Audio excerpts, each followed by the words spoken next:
Welcome back to New Rockstars, I'm Erik Voss, and what's the bigger threat to America? A bunch of pro wrestlers dressed as snakes? Or a billionaire who thinks he's the hero, forcing us to see reality through his virtual lens so that we forget about everything bad he did and elect him as mayor or president? Obviously, it's the pro wrestlers dressed as snakes. Get them out of here! Despite Marvel Studios' New Year's resolution to avoid extensive reshoots on upcoming films, I guess it's actually gonna be starting next year, because Captain America Brave New World has been deemed too crucial to screw up, perhaps due to the sensitive nature of Sam Wilson as Captain America, or Hollywood legend Harrison Ford in the cast, or just the implications of past titles New World Order and having a character like Sabra in the plot. But this film is reportedly undergoing several months of reshoots. In fact, a new production period that most Hollywood films are budgeted for their entire principal shooting lasting. And among these changes are rumors that they are dropping the Serpent Society as a low-tier Act 1 villain on the level of like Crossbones, Civil War, Batroc, and Captain America Winter Soldier, and reshooting some key action sequences. So we may actually be looking at a very different version of this movie. And based on new clues that have emerged in Daredevil Born Again production, Marvel Studios may be reshaping their whole broader narrative around the political gravity of Kingpin. So to be clear, while I think Harrison Ford, Thaddeus Ross, Red Hulk will still be the villain of this fourth Captain America movie, I think one of the influences that will drive him to that extreme, at least after these reshoots, will be Wilson Fisk and his digital misinformation campaign, assisted by some allies from past MCU eras, a fake news alliance that preys upon a uniquely confused populace that is now living in this trauma-stricken MCU. By the way, New Rockstars is doing a live show in Los Angeles on Thursday, February 15th at Braindead Studios, where you can join us in person to talk about the big news we're going to learn from the Super Bowl trailers and to see us do some stuff that we never get to do here on YouTube. Tickets are still available, link in the description below. Okay, let's talk about what Captain America 4 was going to be before these recent changes. A fourth Captain America movie was greenlit in 2021, coming out of the Falcon and the Winter Soldier, following Sam Wilson as Captain America. At San Diego Comic-Con in July 2022, the film's title was announced as Captain America New World Order, taking its name from the premiere episode of The Falcon and the Winter Soldier, and this movie was assigned to director Julius Ona. The film was slated to be the final film of Phase 5 of the MCU, so presumably Kevin Feige and his team viewed it as a kind of climactic coda. The cast was announced as Anthony Mackie as Sam Wilson, Captain America, Danny Ramirez coming back from The Falcon and the Winter Soldier as Joaquin Torres, now Falcon, Carl Lumbly as Isaiah Bradley, and Tim Blake Nelson returning from the 2008 Incredible Hulk film as Samuel Stearns, aka The Leader. And Shira Haas was also announced joining the cast as Sabra, a character from Marvel Comics with ties to the Israeli Mossad.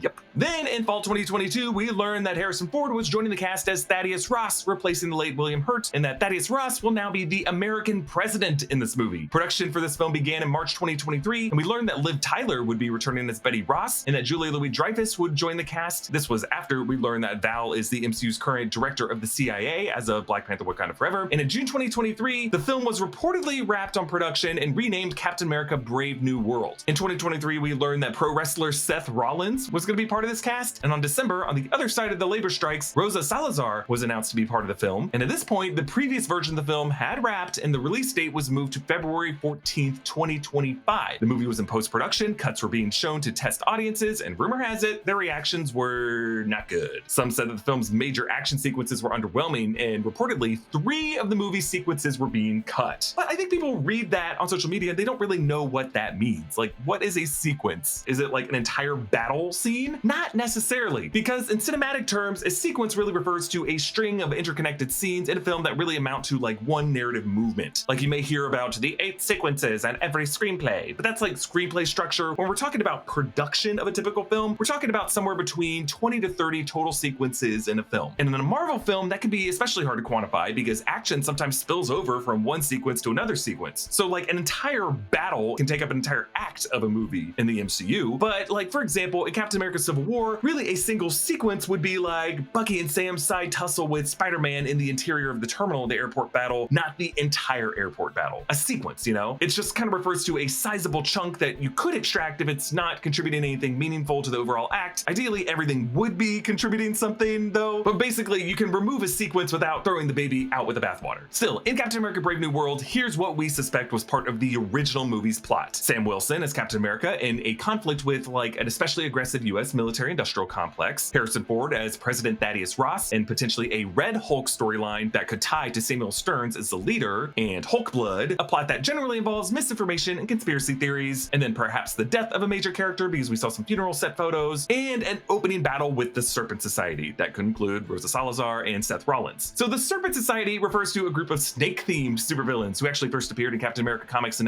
1985, but were later renamed Serpent Solutions when they appeared in Captain America Sam Wilson #1 in 2015. This is the run from Nick Spencer and Daniel Acuna that has most inspired this era of Sam Wilson in the MCU. Rosa Salazar was speculated to be playing Diamondback from the Serpent Society, and it was believed that the Serpent Society would be working for Samuel Stearns. But if you remember, the Serpent Society was actually used as a fake-out villain when Kevin Feige unveiled the Phase 3 slate back in October 2014, initially announcing Captain America 3 as Captain America Serpent Society before revealing that title as a red herring, and then bringing out Robert Downey Jr. on the stage to declare that it would actually be Captain America Civil War. So now I think when people heard Serpent Society, they thought, wait a minute, you mean that organization that Marvel used as a joke title in 2014? Are we supposed to take this seriously? Really, I think it was expected that the Serpent Society in Captain America 4 would be kind of like an opening sequence of combatants, kind of like Batroc the Leapers group in Captain America Winter Soldier and Brock Rumlow Crossbones in the opening act of Civil War. But you know, looking back, between those guys and Hydra being thwarted in the opening act of Age of Ultron, doesn't it kind of feel like Marvel Studios is leaving some of the more potentially interesting villainous groups on the table and not exploring them as much as they could? I think that is really the adjustment Marvel Studios may be feeling internally when they've taken long, hard looks at all of these projects. They may feel like they're wasting some of the elements from the comics, and they may just feel like they need to be more economical about this and not treat every villainous entity from the Marvel comics as one and done. I think it's interesting that this transition is occurring around the same time that Marvel ordered almost a complete reshoot of the Daredevil Born Again series, and this was right after Echo released. And Echo's episodes were also restructured to place a heavy emphasis on Vincent D'Onofrio's Wilson Fisk. In fact, the series post-credit scene ended with him planning to meet with other, quote, remaining heads of some organization and plotting a run for mayor. A bare-knuckled brawler would do well in this race, an outsider, somebody who is not afraid to take on the establishment. But wouldn't that candidate have emerged by now? That's the question that remains for so many people. Is that candidate even out there?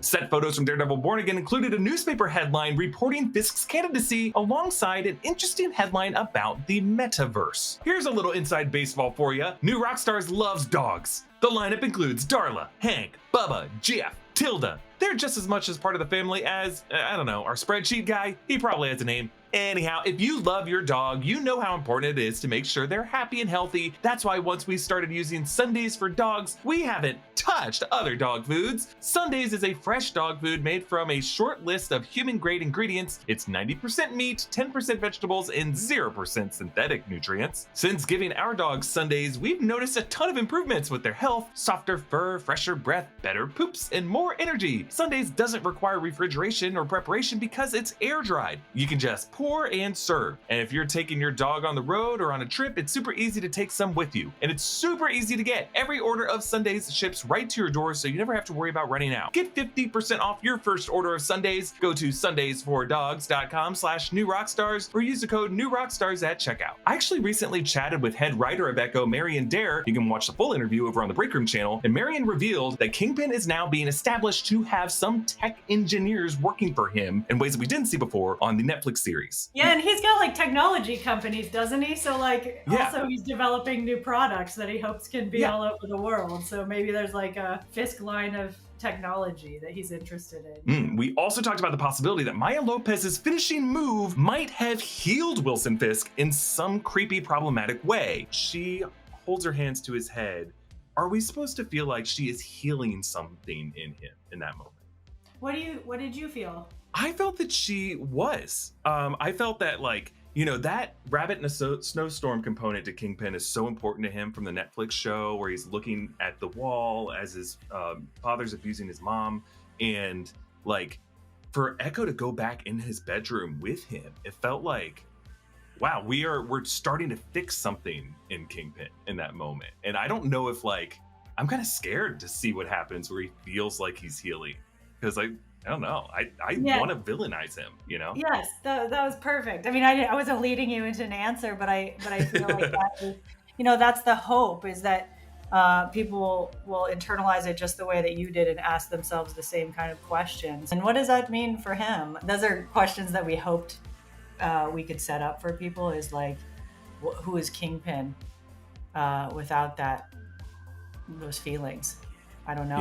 Yeah, Marion is confirming that that isn't like a healing to turn Wilson Fisk into a good guy. It's something far worse. It makes him think in his head that he's a good guy when he's still just as bad as he's always been. So I believe what we are now seeing is a new era of Wilson Fisk as a very interesting big bad of the MCU. And it's why we keep hearing him as like the street level Thanos of the MCU. What does that really mean? Well, this Wilson Fisk is a guy who still has a criminal past, the one that we saw in the 3 seasons of the Netflix Daredevil show since they've been confirmed as canon. But Fisk believes he has been healed, but really you should say born again. In the way that some born again Christians think that, oh, just because I got baptized as an adult means that, hey, I'm saved even though I killed a bunch of people. That's not the case with all the born again Christians. I'm just saying some of them feel like, hey, just because I dunked my head in some water, I'm a good person suddenly. He may think that that moment with Maya Lopez washed away his past sins and has put him now in his own mind on a kind of moral crusade. This would actually be similar to how the Russo brothers described Thanos in Infinity War. I think it's why people are calling Wilson Fisk the street level Thanos. Because remember, in the Infinity War commentary, the Russo brothers talked about how Thanos is a true believer on a kind of sacred quest, and that's why he takes his armor off for Infinity War. That armor represents his past as a conqueror, and now he has adopted kind of a religious monk quest, a gentler, more decisive, yet still cold-blooded approach, like he's essentially an executioner administering justice, or like that priest in King of the Hill, you know, vaya con Dios. And I think part of Fisk's plan is to fight this battle with a reality that he can control and manipulate. That's why the metaverse is coming up. In Echo, Wilson Fisk used more technological gadgetry than we have ever seen him use before, specifically a contact lens that projects augmented reality arms over his body to discreetly translate his words into ASL for Maya so that no one else can snoop. We've actually mentioned before that this feels a lot like Tony Stark's Edith glasses. This is a very interesting technology. If this were to roll out on a consumer scale, it could be quite a game changer to the society of the MCU. Like suddenly the whole populace could be influenced by a kind of projected reality to the same extent that Team Mysterio in Spider-Man Far From Home was able to do, but instead of holograms from invisible drones, this would be a reality coded into the contact lenses inside your eyelids. I speculated that Wilson Fisk and his operatives have gone in together to take over Avengers Tower and turn it into Fisk Tower, and those remaining heads that he referred to could be referring to other members of an intelligentsia, a real intelligentsia who runs the fake goofy website. Those heads can include Sharon Carter, Zhai Ling of the Ten Rings, Samuel Stearns. But by talking about remaining heads, doesn't that kind of sound like Hydra to you? I left out the existing digital threats of the MCU, lingering danger of AI that was never truly snuffed, Zola and the factions of Hydra that he continues to represent, and Ultron, because I've never truly believed he's fully gone. I mean, who would need a physical body when Mayor Fisk has flesh in spades? The more people Fisk can convince to plug into his digital reality that he creates and manipulates, the more vulnerable people would be to things like Zola and Ultron. So Captain America Brave New World is coming February 14th, 2025, for now at least, and even if it gets delayed, I think it's going to be the first MCU title of the year 2025, even before Daredevil Born Again comes out. So while I think President Thaddeus Ross and his Red Hulk plot will be the primary conflict of Captain America 4, because they have Harrison Ford for this movie, and that's probably the most cinematic thing to do with the character of Thaddeus Ross, some of these current rewrites, I think, are designed to play up the political paranoia and the conspiracies to live up to a title like Brave New World, and I think it's going to be a society fed by Wilson Fisk's political campaign to use manipulated media to erase his criminal backstory in the public's eyes, literally in their eyes, to create a fake news campaign that basically changes the media record so that no one can find any evidence of him being arrested. And every time you try to Google that, your search results are flooded with alternate news sites talking about how great Wilson Fisk is. And while you would think the public would be able to see through that bullshit, think about this public. They've been traumatized by blips, by Doctor Strange spells that they don't technically know about, by Celestials. They don't know what to believe. So I think Fisk is going to use this to overturn the political status quo. He's going to rise in popularity and he's going to threaten the power of the White House. And that could be what drives a President Ross into an insane strongman move. So in summary, Serpent Society out. Sorry, Seth Rollins. Meanwhile, Mayor and future presidential candidate Wilson Fisk digitally manipulated metaverse is in, and potentially Zola and Ultron back too. But I want to know your thoughts on this theory in the comments below. Support New Rockstars by grabbing some merch at nerdriot.shop. Subscribe to New Rockstars. Follow me at EA Voss. Thanks so much for watching. I'll see you next time. Bye.